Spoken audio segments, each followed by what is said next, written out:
Hi, sweet friends. Miss y'all so much. I hope y'all are doing really good, and I hope y'all are being really good for Mrs. Julian. I know y'all love her because I absolutely love her too. Today is Read Across America Day, which means like everybody, right, everywhere is reading all these books. So I hope you're doing your part too in reading. So I wanted to do my part and share it with you by reading the book Owl Moon. I love this book. It's so super cool. And then it has all this snow in it, like the snow that we just had for that whole week. Oh my gosh, I'm sure y'all had so many stories to share with Mrs. Julian once y'all got back. But let's get started so I don't waste any time. All right, here we go. Owl Moon by Jane Yolen. Illustrated by John Schuster. All right, here we go. It was late one winter night, long past my bedtime, when Pa and I went owling. There was no wind. The trees stood still as giant statues. And the moon was so bright, the sky seemed to shine. Somewhere behind us, a train whistle blew, long and low, like a sad, sad song.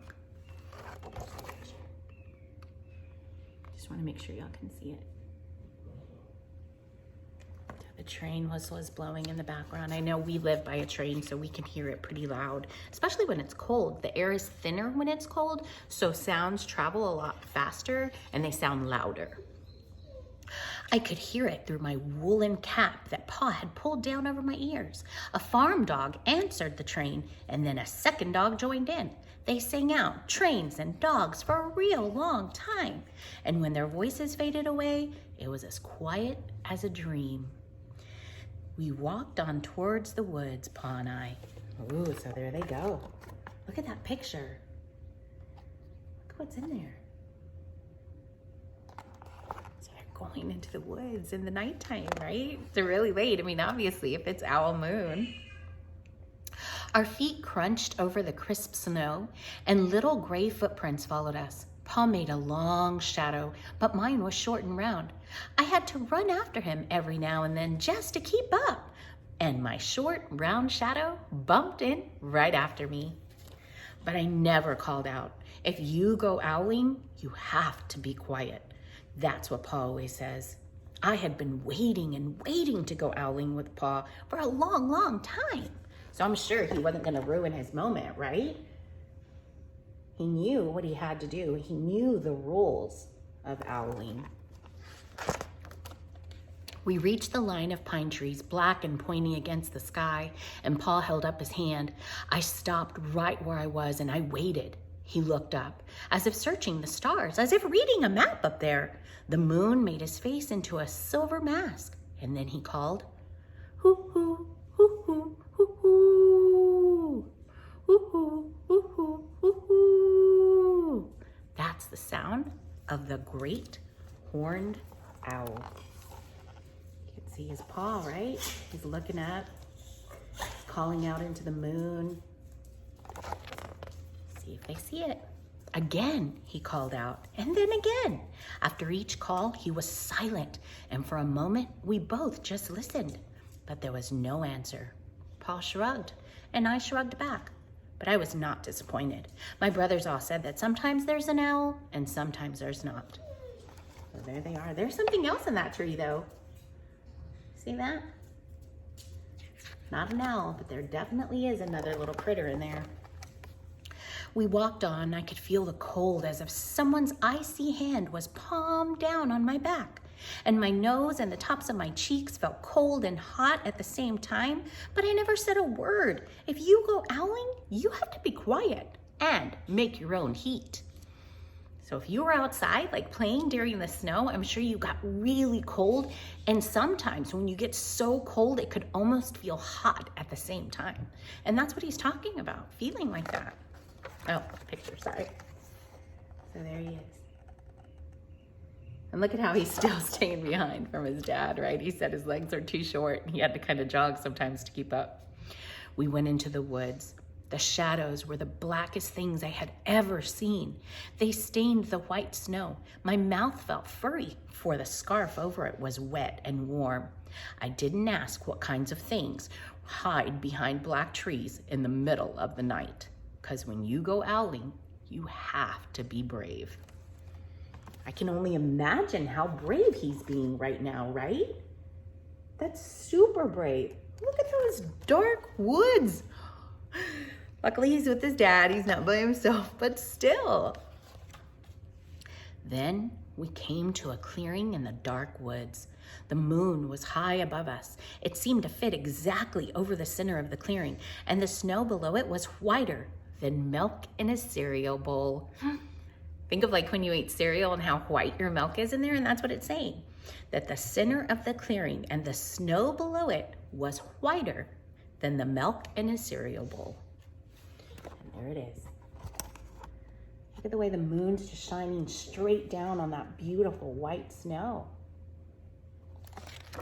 So pretty. I sighed and Pa held up his hand at the sound. I put my mittens over my scarf, over my mouth, and listened hard. And then Pa called, hoo hoo, hoo hoo, hoo hoo, hoo hoo, hoo hoo, hoo hoo. I listened and looked so hard my ears hurt. And my eyes got cloudy with the cold. Pa raised his face to call out again, but before he could open his mouth, an echo came threading its way through the trees.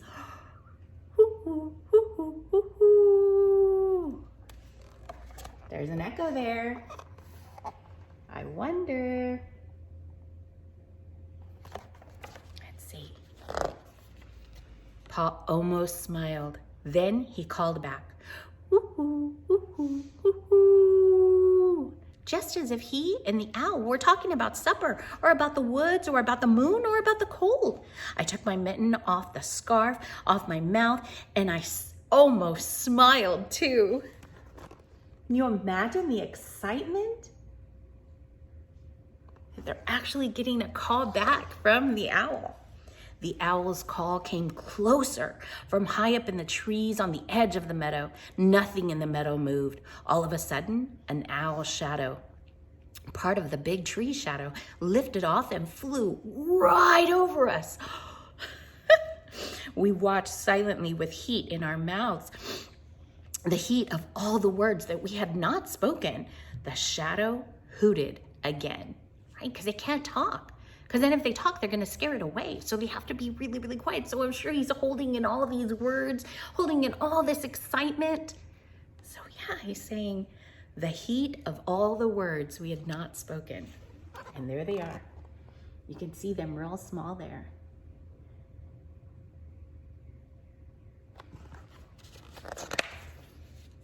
Pa turned on his big flashlight and caught the owl just as it was landing on a branch.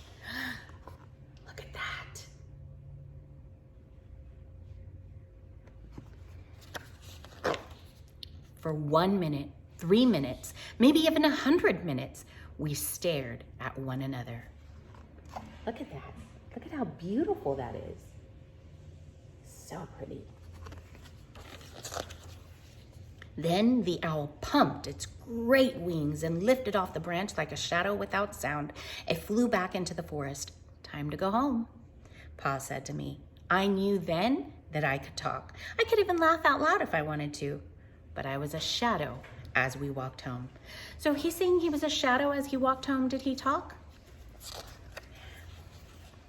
When we go owling, you don't need words or warm or anything but hope. That's what Pa says. The kind of hope that flies on silent wings under a shining owl moon. Sorry guys, I know I skipped this picture. There they are, seeing him fly away. And then here they are, going home. I love this book. I love this book because it has a lot of descriptions. Like it described about how white the snow was. It described how he was holding in his words, how he could feel that heat. He describes how he feels like standing there waiting for the owl, that it could have been like 100 minutes, which we know it wasn't 100 minutes, but still that excitement and that just that great suspense, right? Just a really good book, and I wanted to share it with y'all. I'm hoping that I'll be able to share another one sometime soon. Love y'all and miss y'all too much. Be good. Bye.